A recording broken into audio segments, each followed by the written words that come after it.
est le même. Jésus, il est le même. Jésus ne change pas. Il est le même. Jésus, il est le même. Jésus ne change pas. Nous sommes des cris de joie pour le Dieu qui est le même. Nous célébrons ce Dieu qui n'a pas changé. Nous sommes là pour louer, pour adorer le roi des rois. Ah oui, Dieu est le même. Jésus est le même et il n'a pas changé. Il est le même hier, aujourd'hui, éternellement. Ce matin, nous sommes là pour toi, Seigneur. Nous sommes là pour t'adorer, Yahweh. Parce que c'est toi qui mérites l'adoration. Et c'est toi qui mérites la louange de ton peuple. Merci, Jésus. Merci, Seigneur. Merci pour ce moment. Nous te recommandons ce moment entre tes mains. Cher Saint-Esprit, descends et prends la place qui t'est due. Descends et dirige ce culte. Chaque moment, chaque instant, dirige ce culte dans le nom puissant de Jésus-Christ. Amen. Alléluia. Est-ce que nous sommes dans la joie ce matin de venir célébrer le roi des rois?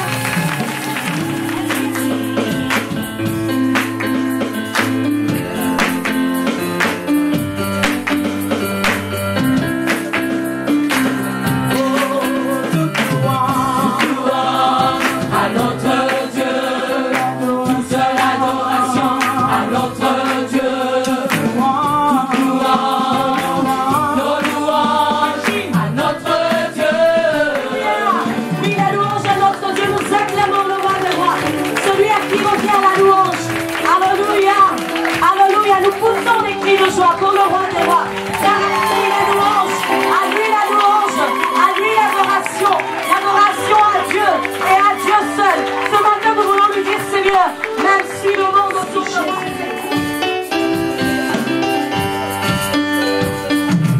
Si le monde autour de moi s'écoule, même si le bout de mon parcours, je ne vois plus tout un petit secours. Je proclame et tu nous te bénissons. Dieu Saint, nous te bénissons. Plein de majesté, nous te bénissons.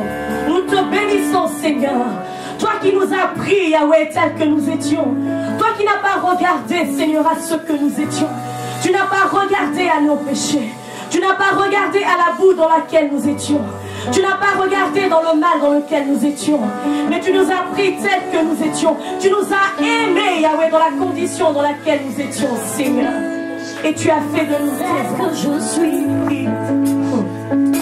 Sans valeur, mais pour toi, perle de prix.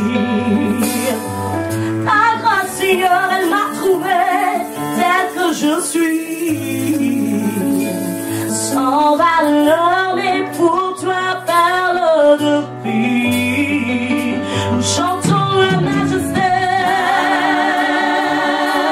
Majesté.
mérite nos acclamations, il est saint. Il mérite nos acclamations. Ah, dis-tu l'agneau de Dieu. Dis-tu l'agneau de Dieu. Dis-tu l'agneau de Dieu. Nous célébrons l'agneau. Nous célébrons l'agneau. Nous célébrons l'agneau. Autour du trône, je vis 24 trônes.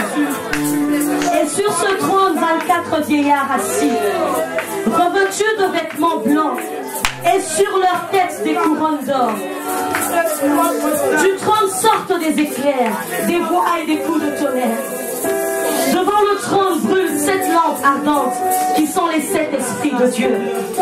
Il y a encore devant le trône comme une mer de verre, semblable à du cristal. Au milieu du trône et autour du trône, il y a 4 êtres vivants remplis de Dieu, devant et derrière. Le premier être vivant est semblable à un lion. Le second être vivant est semblable à un veau. Le troisième être vivant a la face d'un homme. Et le 4e être vivant est semblable à un aigle qui vole. Les 4 êtres vivants ont chacun 6 ailes. Et ils sont remplis Dieu tout autour et au-dedans.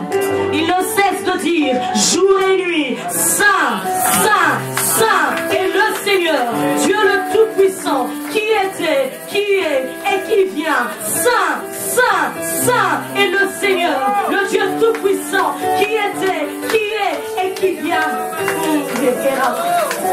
Quand les êtres vivants rendent gloire, l'honneur et action de grâce à celui qui est assis sur le trône, à celui qui vit au siècle des siècles. Les 24 vieillards se prosternent devant celui qui est assis sur le trône. Ils adorent celui qui vit au siècle des siècles. Et ils jettent leur couronne devant le trône en disant, tu es digne, notre Seigneur et notre Dieu, de recevoir la gloire, de recevoir l'honneur et la puissance. Car tu as créé toutes choses. Et c'est par ta volonté qu'elles existent et qu'elles ont été créées. Bravo. Saint, Saint, éternel des armées, les cieux sont remplis de sa gloire. Saint, Saint, Saint, et l'éternel des armées, la terre et les cieux sont remplis de sa gloire.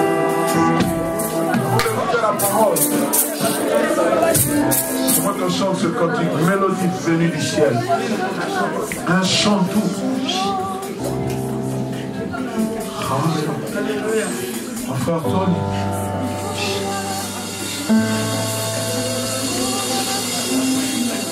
Alléluia. C'est moi que tu l'écoutes. Un chant.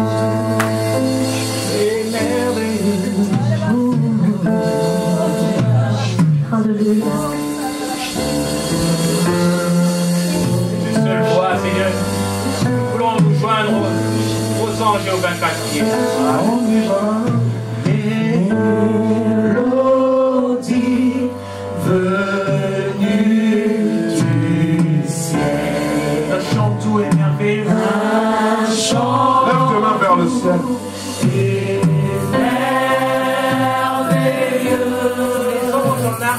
Tous les anges en harmonie, d'une seule voix célèbre ton nom. Ta puissance et ta grandeur, Ta gloire remplisse l'univers. ta gloire.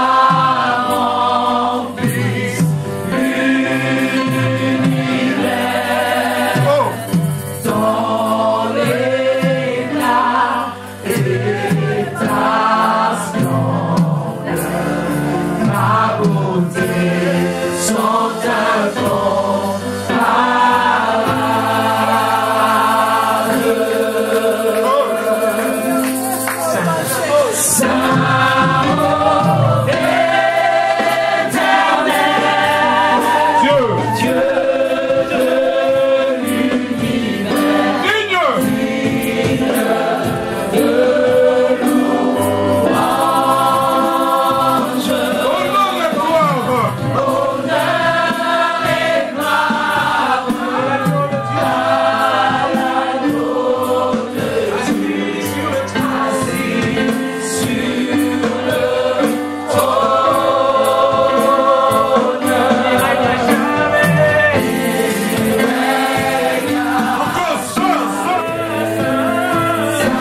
acclame-le.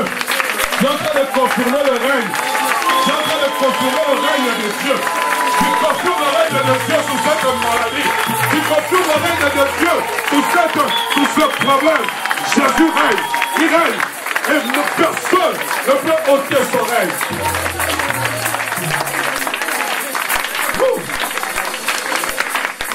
Alléluia.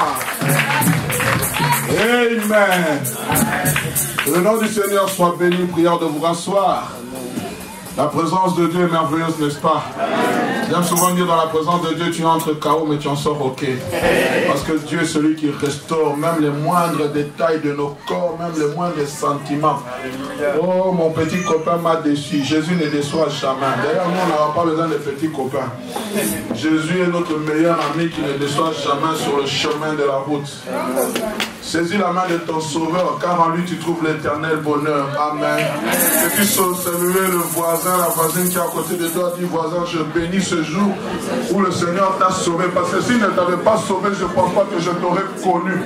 Et Dieu pour moi une grande bénédiction. Que personne ne t'intimide, s'il vous plaît. Amen. Nous vous saluons dans le nom puissant de Jésus. Je suis toujours content de vous revoir, tout un chacun. Amen. Que le nom du Seigneur soit béni. Aujourd'hui, nous sommes dans la joie de recevoir une famille que nous connaissons. Comme par hasard, je l'ai dit auprès de mes cultes, on constate qu'ils viennent souvent au mois d'octobre. Je ne sais pas si c'est le mois où le Seigneur les visite puissamment, où ils doivent quitter là où ils sont. C'est la famille Togman. Je vais leur demander de tous se lever. Nous avons Paul, nous avons Christelle et nous avons Sacha. Amen. Paul est pasteur, un des pasteurs à l'église Vie Nouvelle à Ransard. C'est aussi une connaissance, on a appris à sympathiser. Avec lui, on ne se vous voit pas, mon Seigneur, toi. C'est ce qui est bon. Et on aime faire des blagues, mais en Jésus, il y a des blagues qui sont saines. Amen. Et c'est bon de découvrir la joie dans le Seigneur d'avoir des frères et des sœurs. On ne regarde pas la couleur de peau ni à nos origines. Non. Ce que nous regardons, c'est à Jésus. Ce que Jésus a fait de nous. De nouvelles créations en lui. Amen. C'est pour ça que quand tu salues ton voisin, même s'il est moins âgé que toi, dis c'est mon frère dans le Seigneur. Je le reverrai au ciel. Amen. Et c'est Paul qui va nous apporter la parole du Seigneur. Mais avant tout, nous voulons écouter son fils Sacha de 12 ans seulement qui nous joue du violon. Il est venu avec son violon pour nous interpréter quelques cantiques spirituels à l'honneur de notre Dieu. Amen. Ici déjà un enfant de 12 ans sait manier le violon. C'est mignon. Mais que le Seigneur fasse grâce aussi que ton fils, ma soeur, puisse aussi le faire plus tard. Amen. Que Dieu soit béni. Amen. Paul et Sacha Voulonneur. Est-ce que nous pouvons les encourager dans le nom de Jésus?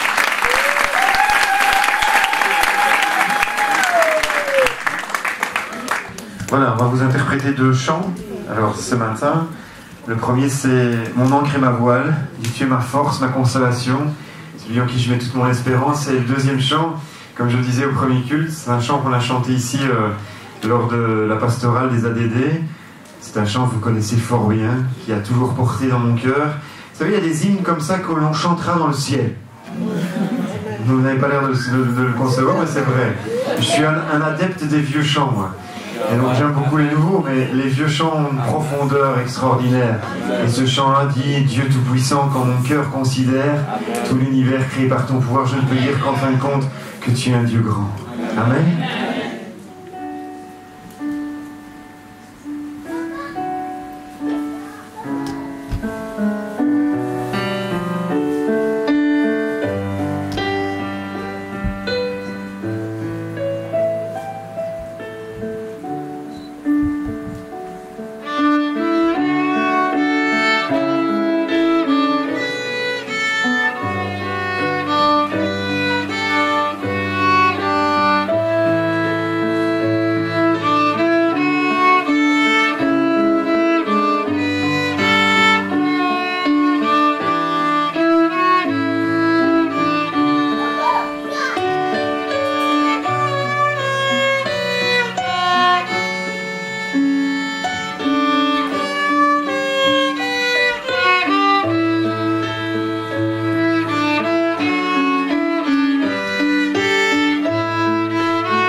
un artiste en herbe.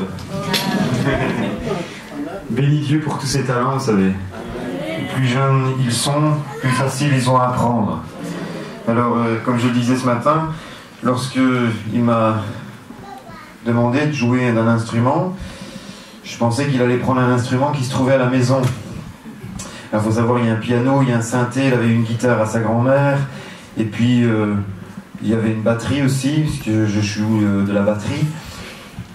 Et quand il m'a dit le violon, je dis bon, ben ça on l'a pas. Et donc on va devoir s'y remanier et acheter. Et je bénis Dieu pour ces 5 années déjà passées, où il apprend, et son deuxième instrument c'est la harpe. Oui, je vous comprends. Comprenez-moi aussi, c'est très difficile. Je ne viendrai jamais avec la harpe à l'église La Borne, parce que c'est trop grand. Mais c'est vrai que c'est très très mélodieux, c'est formidable. Ça fait penser un peu à David, et lorsqu'il joue, ça apaise mon cœur. Non pas que j'ai un mauvais esprit, mais lorsqu'il joue, c'est vraiment, vraiment très beau.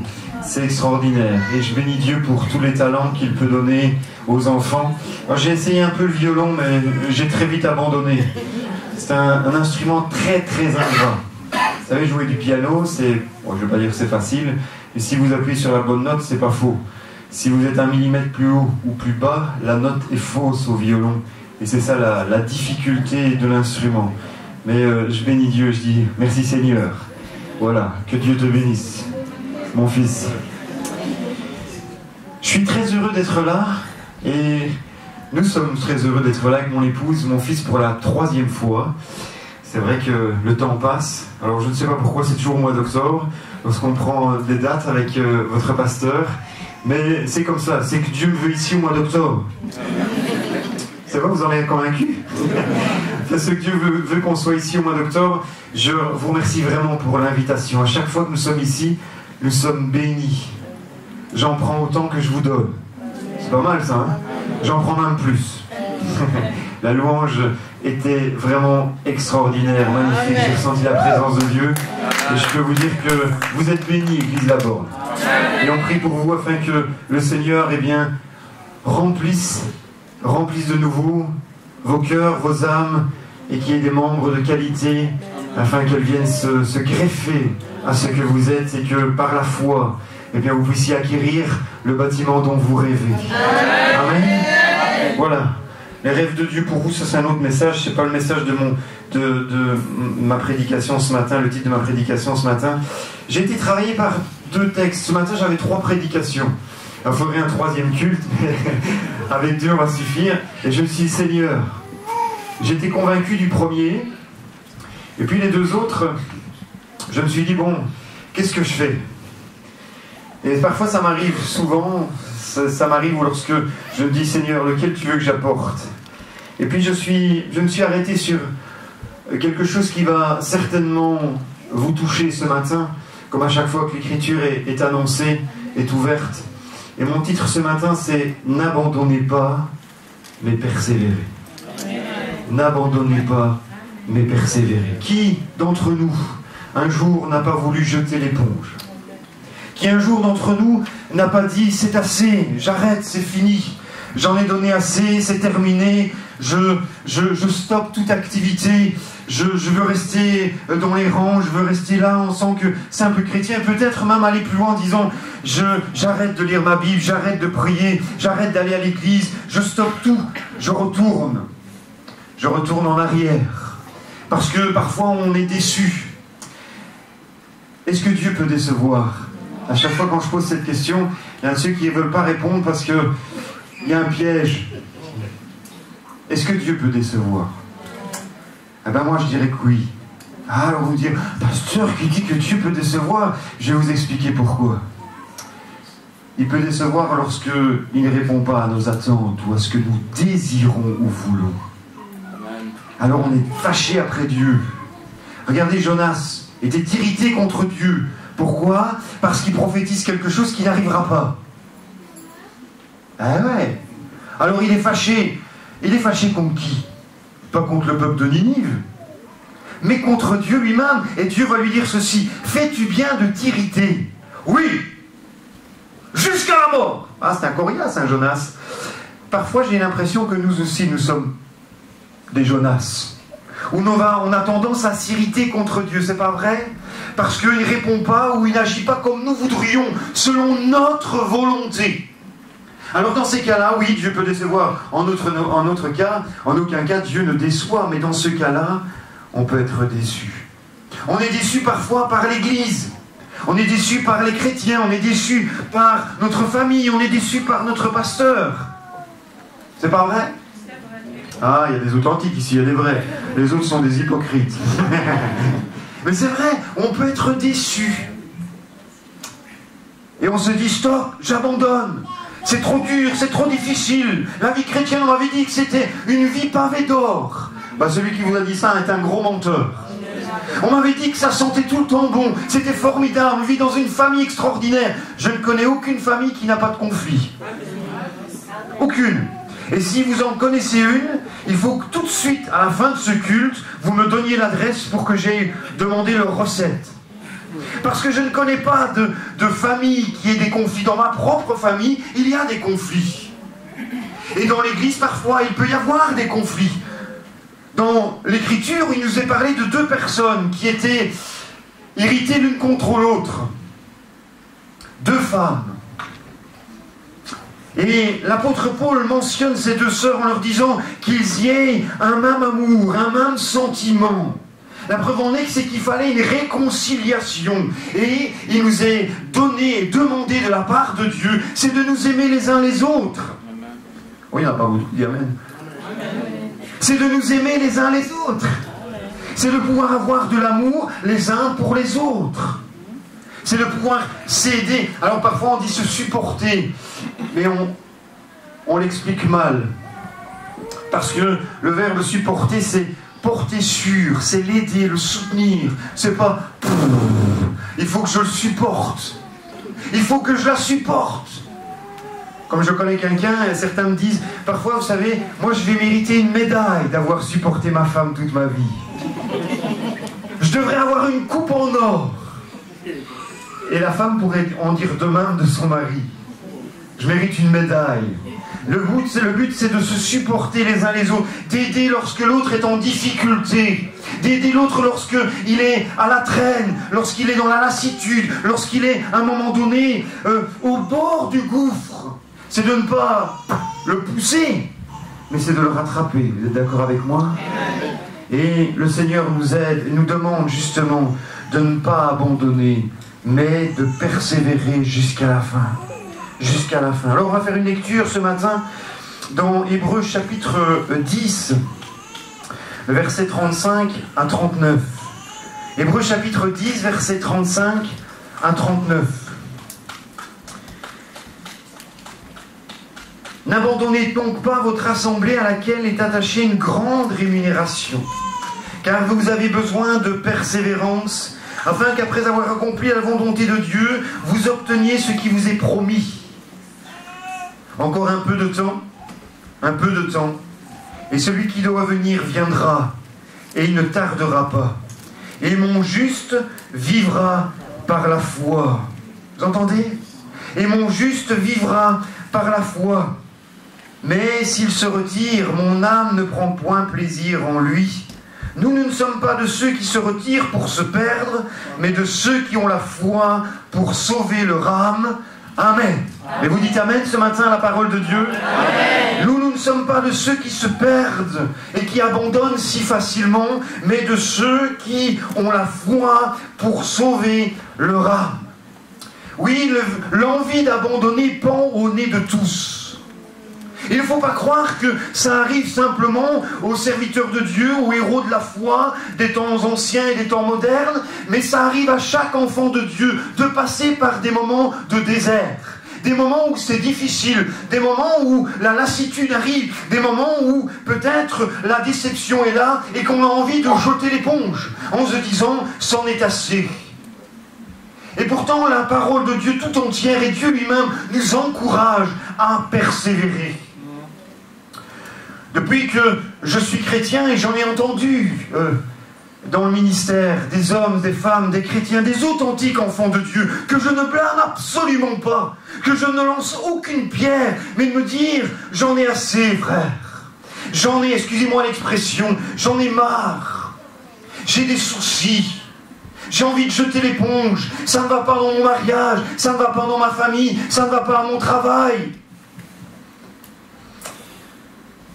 Jeter l'éponge pour le service de Dieu. Jeter l'éponge et fatigué pour le service de Dieu. Où on n'a plus le goût à faire quelque chose. On fait cela un peu par habitude. On vient le dimanche et on sert Dieu par habitude. Il n'y a plus cette volonté, il n'y a plus cette envie, ce désir qui autrefois nous animait, s'est estompé, s'est étiolé. Et à un moment donné, on a envie de lâcher. C'est tout. Stop. Alors parfois on fait belle figure, comme pour montrer que tout va bien. Comme en période de carnaval, on met des masques. Et que ce que le chrétien mettrait des masques. Ou à un moment donné, il porte le masque du bonheur. Où tout respire, tout va bien, dans le meilleur des mondes. Même si tout s'écroule, tout va bien. Ça, c'est un masque. Ou est-ce que le chrétien est authentique, réel et vrai? Parce que lorsqu'on gratte un petit peu, on se rend bien compte qu'il y a des fardeaux, des douleurs, une charge qui est là, et peut-être l'envie d'abandonner, l'envie de laisser tomber, l'envie de se dire, après tout, à quoi cela sert-il? À quoi cela sert-il? C'est dur. Et la vie chrétienne, c'est une vie de dureté, où il faut se consacrer, il faut se sanctifier, il faut obéir, il faut agir, il faut servir Dieu. C'est une vie que le Seigneur nous permet de vivre selon sa volonté. Et ne nous permettra jamais que les forces ne nous manquent dans certaines situations, mais viendra pallier à nos faiblesses. Viendra difficulté. Jésus n'a jamais dit que ce serait facile. Jamais. Et à ses disciples, il a dit ceci. Prenez courage, car j'ai vaincu le malin. J'ai vaincu le malin. Prenez courage. Et ce matin, voyez-vous, j'aimerais encourager chaque personne dans cette salle, qui que nous soyons, à surmonter les difficultés, à ne pas abandonner, à ne pas donner raison à l'ennemi, mais donner raison à Dieu et de se dire, quoi qu'il en coûte, je resterai accroché au Seigneur Jésus. Oui, vous pouvez applaudir. Quoi qu'il en coûte, je serai accroché au Seigneur Jésus, à sa parole. Et il m'aidera, j'en suis certain. Il l'a déjà fait hier, il le fait aujourd'hui et il le fera demain. Parce que Dieu ne change pas. Il est le même hier, aujourd'hui et éternellement. N'abandonnez pas, jamais, jamais. Mais continuez à aller de l'avant. Même si vous pensez que vous êtes nul, et parfois, en tant que chrétien, on peut se sentir nul. On peut se sentir misérable, on peut se sentir mauvais, on peut se sentir incapable de faire quoi que ce soit. Et certains nous le rappellent souvent. Alors que parfois, nous avons besoin d'encouragement. Certains viennent nous montrer combien elles sont grandes, nos lacunes, et nous les rappeler. Et le diable est là aussi pour nous rappeler que nous ne valons rien. Alors que nous valons tout aux yeux de Dieu, que nous sommes une pierre précieuse, une pierre et un enfant que l'Éternel chérit, qu'il regarde de ses yeux, parce qu'il a un regard favorable sur chacun de nous.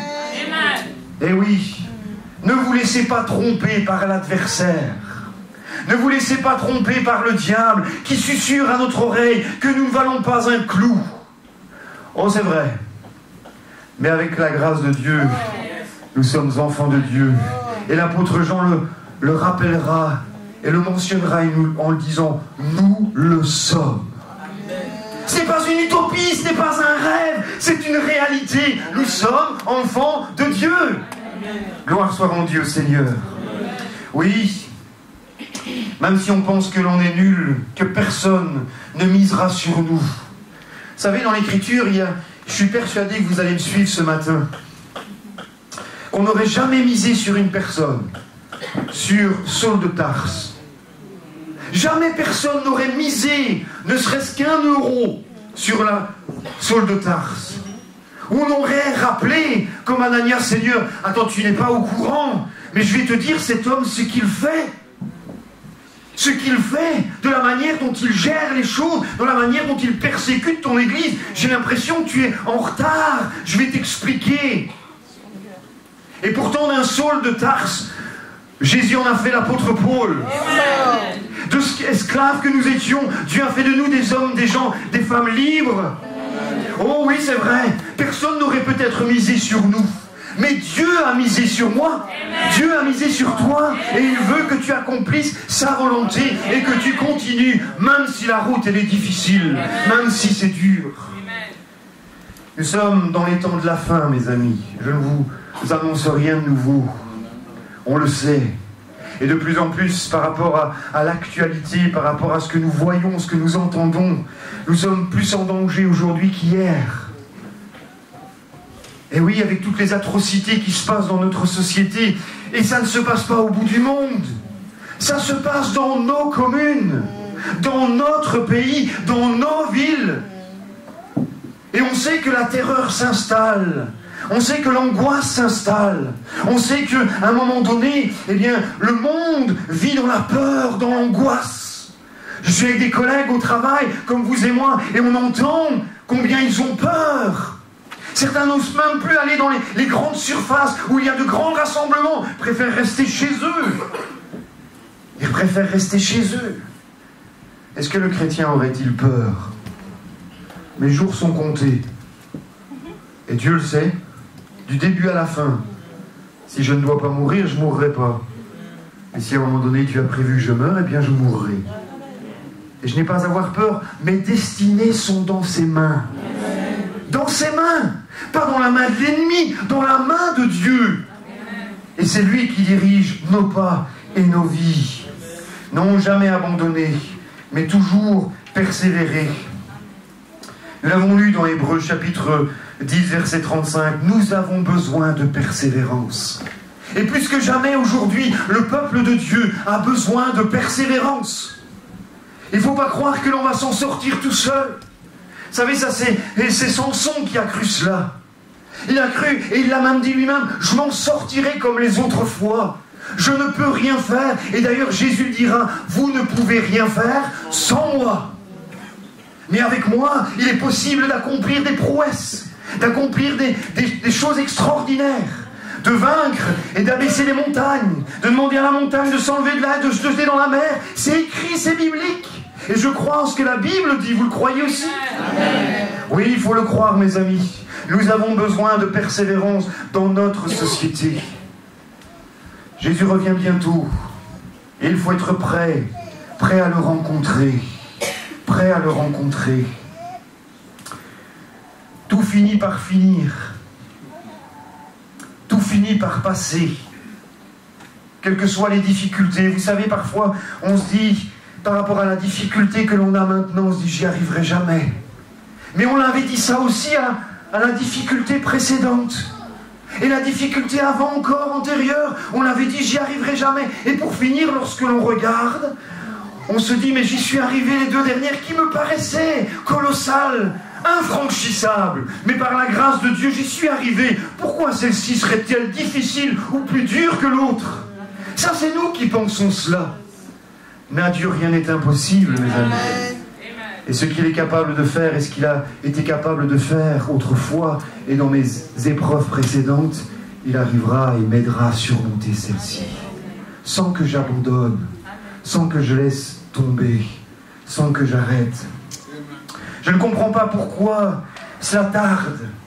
Pourquoi les promesses de Dieu, elles tardent. Et pourtant, je sais une chose que, et c'est la Bible qui le dit dans Habakkuk, si la promesse, elle tarde. Ah, vous connaissez? Attends-là. Mais nous sommes, moi le premier, des impatients de nature. C'est comme cet homme, et moi je fais souvent cette prière. Seigneur, donne-moi la patience, mais tout de suite. Vous non? Donne-moi la patience, Seigneur, mais tout de suite. Quand quelqu'un a tendance à un peu m'énerver, ça vous arrive aussi? Non? Moi je suis le seul alors. Et quelqu'un m'énerve, je dis Seigneur, donne-moi de la compassion et de la patience. mais d'une manière assez rapide. Sinon le vieil homme il revient au galop. Et je risque de m'emporter. C'est pas vrai? Eh oui. Nous avons toujours tendance à avoir de la patience et à attendre les promesses de Dieu. Dieu vous a fait des promesses. Eh bien Dieu les réalisera toujours. Mais, aïe aïe aïe, on n'aime pas les mais, hein. Ça vient détruire tout ce que je viens de dire. Mais en son temps. Quand il le voudra, quand il le décidera. Vous savez, il y a des prières que vous avez faites que peut-être vous n'en verrez jamais l'exaucement. Les prophètes qui ont prophétisé autrefois n'ont jamais vu l'exaucement de leur prophétie. Et pourtant ils ont prophétisé. Peut-être vous priez pour vos enfants pour qu'ils se convertissent. Et vous n'en voyez rien. Bien au contraire, ils s'éloignent de Dieu. Mais Dieu a entendu. Et peut-être vous a fait-il cette promesse qu'il les ramènera à lui. Mais de votre vivant, vous ne le verrez peut-être pas. Parce que Dieu fait ce qu'il veut. Mais à partir du moment où Dieu vous a fait une promesse, il faut la garder au fond de votre cœur. Et ne pas permettre au diable de venir jeter le trouble sur cette promesse. Mais de la garder profondément au fond du cœur. Dieu ne se trompe jamais. Dieu ne se trompe jamais. Ce qu'il a dit, il l'accomplit toujours. Toujours. Maintenant, j'ai bien dit ce qu'il a dit. C'est pas ce que moi je pense. C'est pas à ce que moi j'aspire. On est bien d'accord. C'est à ce que Dieu me dit. Et lorsque Dieu me dit quelque chose, je le crois. Parce que je sais que Dieu n'est pas un menteur. Oui, avoir la foi. Je parlais de la foi au premier culte, un exemple de foi. Et je pense que le peuple de Dieu aujourd'hui a besoin d'exercer sa foi plus que jamais. Plus que jamais, d'avoir la foi en Dieu et d'avoir les yeux fixés sur Jésus. Constamment. D'avoir les yeux fixés sur le roi des rois, le maître, celui qui conduit et dirige notre vie. La foi, la confiance en Dieu. C'est très facile d'abandonner, de stopper, de faire marche arrière. Mais nous l'avons lu ensemble et vous avez dit amen à cette parole. Mon juste vivra par la foi. Non pas par la vue, mais par la foi. Sur ce que je sais et de ce que je connais de Dieu. Alors à ce moment-là, je peux marcher, dirais-je presque les yeux fermés, parce que je sais que Dieu est celui qui veille sur mes pas. Et lorsque j'ai confiance en lui, lorsque je mets ma foi en action, lorsque je sais qu'il est capable d'agir, alors je n'ai plus peur.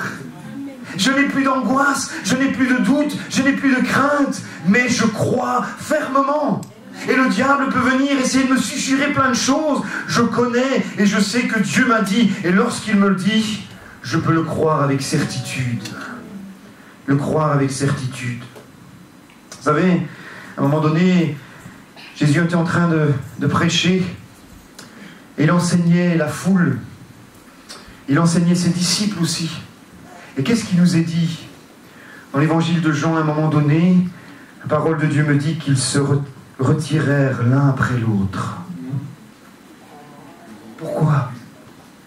Parce qu'à un moment donné, ils n'allèrent plus avec lui parce que les paroles de Jésus étaient trop dures. Est-ce que vous croyez que ça ne s'adresse qu'aux disciples d'autrefois? Ou est-ce que ça s'adresse aussi parfois à nous qui pensons que les paroles de Jésus sont trop dures, que les exigences de Dieu sont trop dures, que la manière que Dieu dirige nos vies est trop difficile, trop dure? On préfère, et de loin, la simplicité. On préfère de loin la facilité. Vous êtes d'accord avec moi? Et parfois, la vie chrétienne, eh bien, nous engage à des contraintes, à obéir à Dieu. Même si on ne le ferait pas comme cela. Et heureusement qu'on ne le fait pas comme cela, que Dieu est plus sage que nous. Mais néanmoins, nous agissons en sorte et nous demandons à Dieu si réellement c'est comme cela que l'on doit faire. S'il ne s'est pas trompé. Si à un moment donné, sa manière de voir les choses est complètement différente de la nôtre et on lui pose des questions en disant « Mais moi je ne serais pas comme ça, Seigneur !» Parce que cette voie-là est beaucoup plus facile, beaucoup plus simple. Celle-là, elle ne va pas me demander trop d'efforts. Dieu nous demande de faire des efforts, de travailler à notre salut avec crainte et tremblement.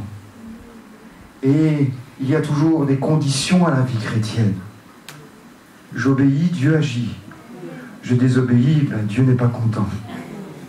Dieu n'est pas content. Regardez Jonas. Dieu ne va lui faire aucun reproche. C'est ce que j'admire chez le Seigneur. Nous faisons souvent des reproches à l'un et à l'autre. Hein. Ah, c'est pas bien ce que tu fais là. C'est pas comme ça que tu dois agir. Vous savez, moi je me remets parfois sur Jonas, et quand Jonas s'irrite, s'énerve, Dieu va pas lui dire hey, Jonas, calme-toi. C'est pas comme ça qu'on me parle. N'oublie pas que tu parles à ton Créateur, à ton Dieu. Pas du tout. Il va même pas faire mention de son énervement.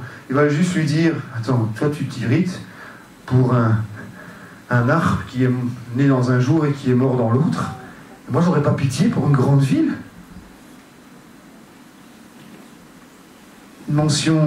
Aucune mention de ce que Jonas, de la manière dont il agit, où il parle. Ça ne veut pas dire maintenant qu'on peut dire n'importe quoi à Dieu, attention. Ça ne veut pas dire ce que je n'ai pas dit. Mais Dieu nous connaît. Vous savez, on a tous chacun un caractère bien trempé. Hein? Et Dieu connaît notre caractère, c'est lui qui nous l'a formé et nous l'a donné. Il sait aussi qu'il y a une manière de le façonner. Et si on laisse travailler, façonner notre caractère, alors Dieu peut en faire un bel ouvrage et peut nous permettre de le servir comme il le désire, comme il le veut. Oui. Mon juste vivra par la foi. Est-ce que je suis de ces disciples qui aussi, je le redisais tout à l'heure, il y a un instant, où je ne suis pas d'accord, alors je me retire. Je veux dire, c'en est assez. C'en est assez. J'arrête. Vous savez, avant d'être des héros de la foi, d'Hébreux 11, il faut passer par Hébreux 10. Ah ouais. Ah, c'est bien ça, Hébreux 11. Ah. Tout cela, les héros de la foi, que l'on qualifie comme cela, c'est pas moi qui le dis, c'est l'Écriture. Mais avant ça, Hébreux 10, c'est exhortation à la fermeté dans la foi. Ah, waouh! Ah, moi, je préfère avoir la foi directe. Je préfère être qualifié d'héros de la foi, où Dieu n'a rien à dire sur mon comportement, sur ma manière d'être. Oui, mais avant ça, il faut être façonné, il faut être modelé, il faut être exhorté, il faut être enseigné, il faut être formé à la foi. Eh oui. Vous savez, je ne sais pas si je l'ai déjà dit dans cette église, mais il y a des prières que Dieu entend, parce qu'il entend toutes les prières, mais auxquelles il répond. Et parfois, on s'étonne, on se dit, Seigneur, non, je veux plus que tu répondes à ça. Donne-moi la foi. Aïe, aïe, aïe. Tu veux la foi? Pas de problème. Et quand on fait des prières telles que celle-là, Dieu les entend. Parce qu'il veut honorer. Alors, donne-moi la foi, Seigneur. Et on est tout feu, tout flamme, et je vous comprends, j'ai déjà fait cette prière. Parfois, on regrette. Pourquoi? Tu veux la foi, ok. Tu vas savoir ce que c'est que la foi. Il va t'arriver plein de problèmes, plein de tribulations, plein de des choses extraordinaires. Il y en a de ceux qui sourient se reconnaissent, à mon avis. C'est vrai ce qu'il dit. Eh oui. Et on se dit, mais Seigneur, je t'ai pas demandé ça. Je t'ai demandé de donner-moi la foi. Mais la foi, c'est quoi? C'est d'avoir confiance en Dieu. Alors qu'importe ce qui arrive demain, des mauvaises nouvelles, des choses qui arrivent, donne-moi la foi, je veux que ma foi grandisse. Eh bien, si tu arrives à affronter ça, ta foi va grandir. Et Dieu va honorer la foi. Eh oui. La foi, elle vient de ce qu'on entend, et ce qu'on entend vient de la parole de Dieu.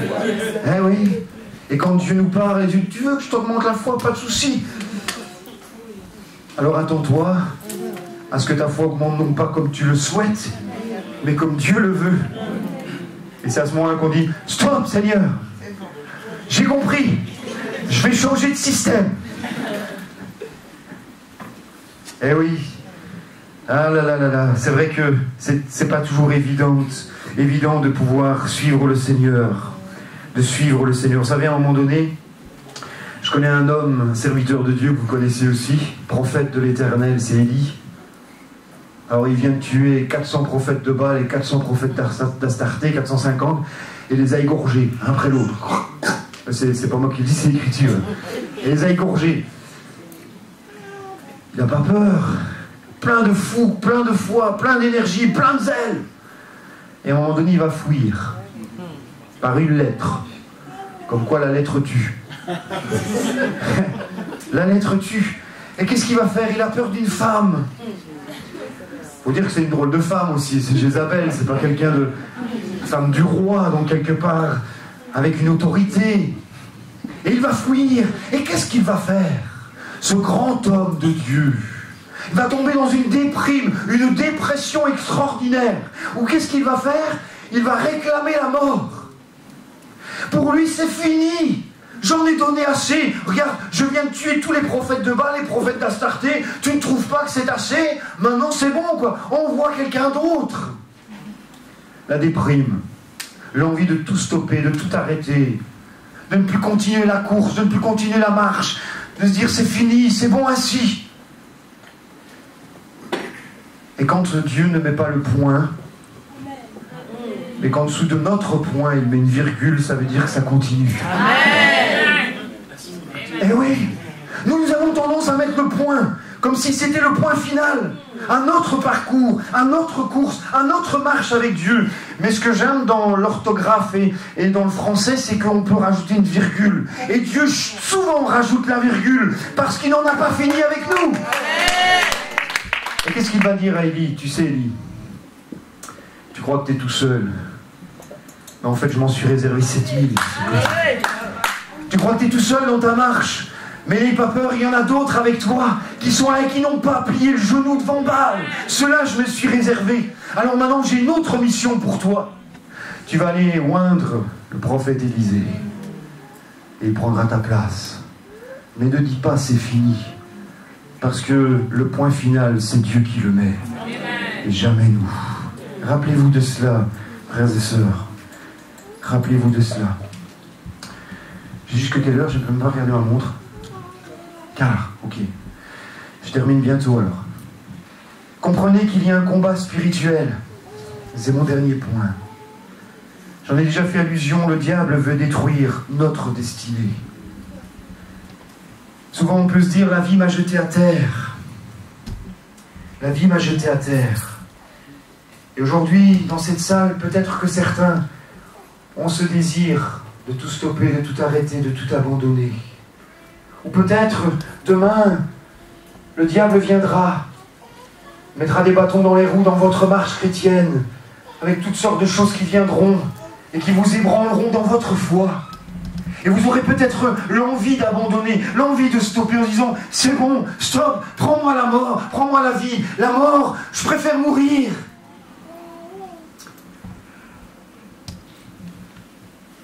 J'ai vu une vidéo qui parle d'un homme qui a été jeté à terre. Et ça se passe aux Jeux Olympiques en 1992.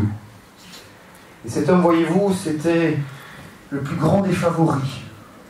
On va passer la vidéo dans quelques instants. Le plus grand des favoris, Derek Redmond, pour remporter le 400 mètres. Tous les yeux étaient sur lui, c'était celui qui était le principal. Tous avaient misé sur lui parce qu'ils savaient qu'il allait gagner. Ils avaient misé sur cet homme. Il était considéré comme le grand champion. Le grand champion.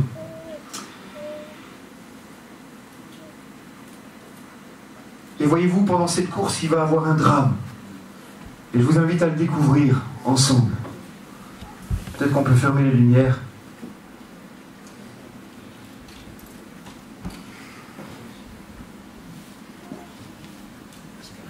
Il y a du son normalement.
Il n'a pas terminé premier.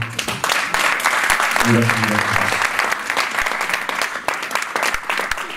C'est une vidéo qui me parle énormément parce qu'elle ressemble étrangement aux chrétiens. Où parfois nous avons besoin d'un petit coup de pouce parce qu'on s'arrête et la douleur est tellement immense. Et qu'est-ce que fait Dieu comme ce Père?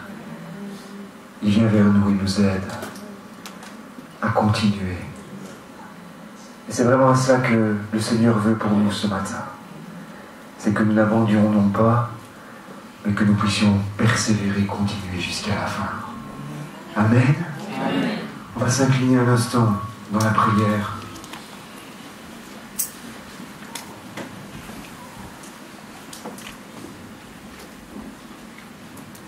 C'est pas important de finir premier. Numéro 1. C'est pas ça que tu nous demandes, Seigneur. Tu nous demandes simplement, c'est de ne pas abandonner, mais de persévérer jusqu'à la fin. Et ta parole nous dit que celui qui persévérera jusqu'à la fin sera sauvé. Seigneur, ne permets à personne ce matin de se laisser entraîner par le découragement, par cette volonté de cesser le combat, de cesser la lutte, mais de reprendre, Seigneur, ce que peut-être certains ont laissé ou mis de côté. Seigneur, par rapport à ta parole, à la lecture, par rapport à la prière, par rapport à la louange. Seigneur, de ne pas être simplement chrétien le dimanche matin, mais de pouvoir l'être tous les jours de la semaine, où nous combattons, où nous luttons, où nous marchons vaillamment. Et même si parfois il y a des moments difficiles, douloureux, où la douleur est insoutenable, où l'épreuve est insoutenable, où les forces nous manquent, Seigneur, viens aider, s'il te plaît. Viens soutenir. Viens, oh Dieu, dans ta grâce infinie. Aider chacun de ceux qui peut-être sont là, dans leur marche, vacillants. Ou, Seigneur, ils ont fléchi le genou, ils sont peut-être à terre. Seigneur, relève-les dans le nom de Jésus.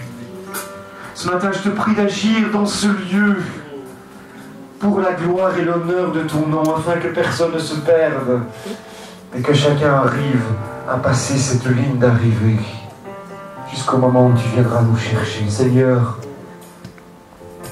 accomplis ton œuvre, s'il te plaît. Dans le nom de Jésus. Amen. On va garder nos têtes baissées, nos yeux fermés. Je voudrais ce matin faire un appel assez rapide. Le temps est déjà avancé. Mais je ne veux pas vous laisser repartir comme vous êtes venus. Et nous allons nous donner le droit de répondre à la parole du Seigneur ce matin, où Dieu certainement a parlé à la porte de ton cœur, a frappé. Et t'a peut-être secoué en disant, tu sais, cette parole, c'est pour toi. Tu as besoin de reprendre le flambeau, tu as besoin de reprendre du service, tu as besoin de reprendre la marche, la course avec moi. Alors laisse-toi saisir et toucher par le Seigneur ce matin. Si tel est ton cas, mon frère, ma soeur, je te simplement te demander de te lever à ta place. Et on va prier ensemble le Seigneur afin qu'il t'aide, afin qu'il te soutienne, qu'il t'encourage, que tu ne baisses pas les bras, mais que réellement il puisse être ton secours, ton moteur, celui qui va t'aider à poursuivre la route, le chemin, celui qui va t'aider à continuer malgré les difficultés que tu peux avoir. Il ne t'abandonne pas, mon frère, ma soeur, ne crois jamais les mensonges du diable. Ne crois pas l'ennemi de ton âme qui voudrait que tu stoppes, que tu arrêtes. Mais crois au Seigneur Jésus. Crois en sa volonté, en sa parole. Crois en l'efficacité de son esprit dans ta vie ce matin. Oh Jésus.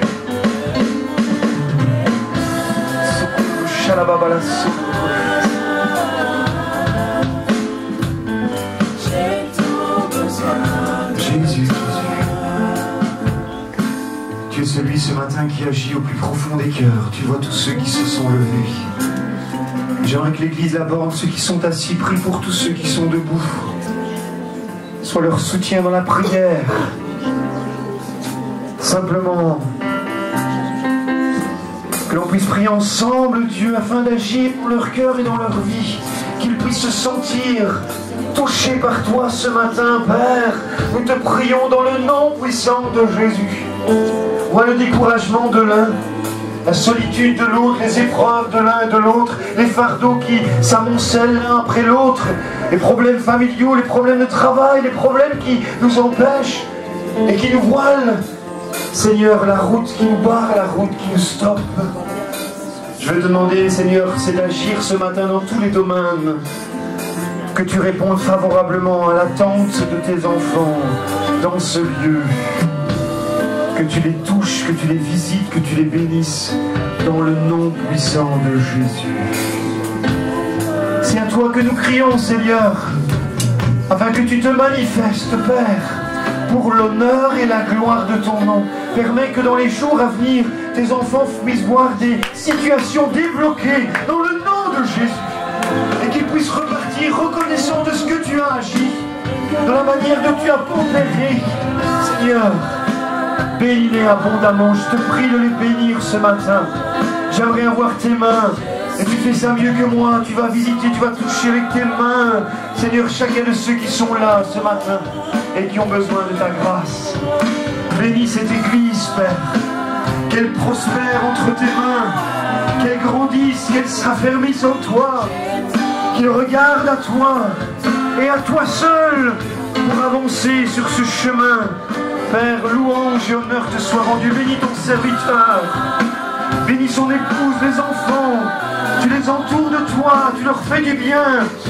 Tu lui donnes, Seigneur, de toujours avoir la vision qui vient de toi, afin de conduire ton peuple, conduire tes enfants sur le bon chemin. Seigneur, bénis-le. Bénis Hugues ce matin d'une manière toute particulière. Tu renouvelles ses forces, tu restaures son âme, tu le fortifies, tu l'encourages et tu permets de lui mettre à côté de lui des personnes qui vont l'aider, le soutenir dans son ministère. Père, pour la gloire de ton nom, afin qu'ils franchissent la ligne d'arrivée ensemble. Seigneur, quoi qu'il en coûte, dans le nom de Jésus. Soyez bénis, Église d'abord. Je ne peux rien, je ne suis rien, je ne peux rien, je ne suis rien, je ne suis rien, je ne peux rien, je ne peux rien, je ne suis rien, je ne suis rien, je ne peux rien, je ne peux rien. Je ne suis rien, je ne suis rien, je ne peux rien, je ne peux rien. Sans toi, nous ne sommes rien. Merci Père pour ces moments d'encouragement à travers ta parole. En celui, je pense qu'il y avait plusieurs qui étaient fatigués. On a comme l'impression qu'on s'est converti inutilement, qu'on te sert inutilement. Et Seigneur, nous n'avons pas fait le mauvais choix, parce que le meilleur est devant nous. Nous te verrons tel que tu es, Père, ce jour-là. Mais Père, je prie que durant notre séjour ici-bas sur terre, que notre foi ne puisse point défaillir. Certes, les situations deviennent difficiles. On l'a vu avec Caterpillar, on le voit aussi avec ING. On voit avec toutes ces boîtes qui sont en train de fermer. Mais nous savons que toi, tu ne fermes jamais ta boîte. Elle reste toujours ouverte et tu as dit, venez à moi, vous tous qui êtes fatigués, chargés. Je vous donnerai le repos. Nous avons besoin de ton repos, Père éternel. C'est dans ce temps-ci, Père, que nous devons briller pour montrer aux yeux, à la face du monde, même si tout semble s'assombrir autour de vous, nous croyons en Dieu. Lorsque tu as envoyé les calamités en Égypte, la Bible dit que là où il y avait le peuple d'Israël, ils étaient épargnés de toutes sortes de calamités. Je prie qu'en cet instant, tu puisses épargner ton peuple. Épargne tes serviteurs et tes servantes qui marchent dans la vérité en nouveauté de vie. Même lorsque la famine voudra souffler, Seigneur, épargne, s'il te plaît. David a dit, j'étais jeune, j'ai vieilli, je n'ai point vu le juste abandonné, ni sa postérité mendiant du pain. Je refuse au nom de Jésus que dans cette église qu'il y ait des mendiants et des mendiantes. Je refuse, Père éternel, Dieu de gloire. Même lorsque, Seigneur, le blé viendra manquer dans la maison, envoie un corbeau. Envoie, Seigneur, une veuve de Sarepta. Envoie quelqu'un pour soutenir, Seigneur, ceux et celles qui marchent devant ta face. Alors que nous quittons ce lieu, Père, nous le quittons de la tête haute, Père. Parce que nous savons en qui nous avons cru.